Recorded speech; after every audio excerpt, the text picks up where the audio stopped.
The people in the program are absolutely phenomenal. The professors, you know, all those attributes about Kettering and it being a top-notch school, it being so competitive, you know, it's one of the most competitive programs in the area, and no matter what college you're going to, this program is it takes the cream of the crop, and just to try to get into that program and to make it, I was gonna, you know, just feel so accomplished and stuff. And oh my gosh, the first year and a half, and every once in a while I still feel like this, but just walking up to the doors here from the parking lot, I was like, yes, I can't believe I'm walking in here, but I did it. I love it. I love it. I love everything about it. And I love the people, and I love everybody in my class and all the instructors, and yeah, it's been hard, but it's been great. And the teachers are so nice. Their door was always open. If I had a family problem, school problem, they were there just to listen sometimes and to give advice. So that was nice. I say so, because the first 2 years I was here by myself, so I didn't have any family or any, you know, close family members with me, so they were my family, they were it. So when you're there as a student, you become not just a student, you become a member of a bigger family, and you're trying to help each other out, not compete with one another. You're trying to help each other out to lead to where, you know, if you're going to the PA program, to medicine, dentistry, it's more of a let's help push each other to our limits. And it's surprising how much we can push ourselves if we see that, you know, we have support in our backs. I never thought I'd be, you know, an X-ray tech, and then when I got my badge, it says, you know, radiologic technologist, and that's an amazing feeling. It's the passion that drives me for wanting to do what I do, and it's not just something that you like to do. It's not something that you need to do. It's not a paycheck. It's a passion. You gotta have a passion for it. The field work is what honestly motivates me. Having kids, you know, hug you every day, it's just,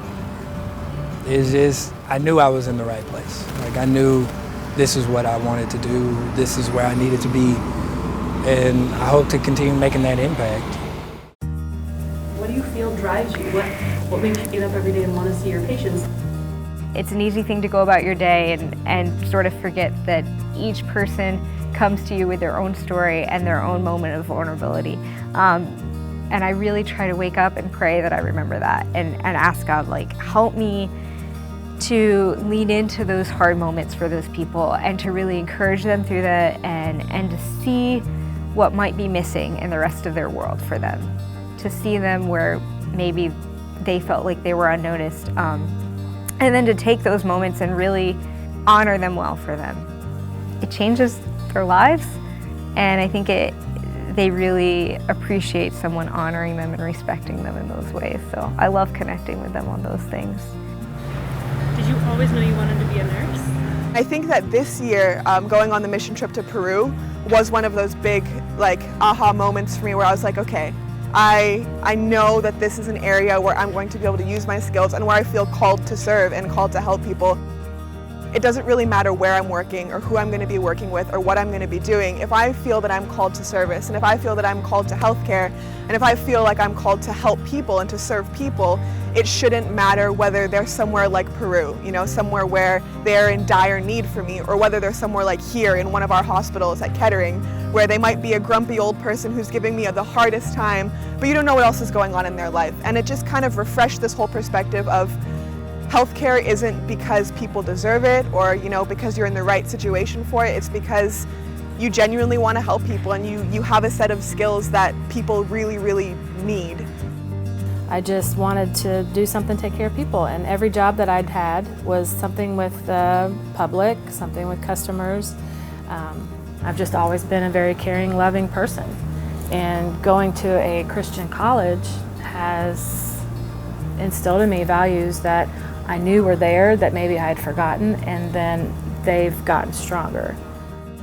I think that's something all of our faiths, no matter which faith we all had, called us to do. It called us to let go of our own desires. It called us to put self aside and say, how can I help you? How can I serve you? And the lucky thing, the blessing in being a PA in it or in the medical field in general is that you don't really have to seek that out to help people, to serve them.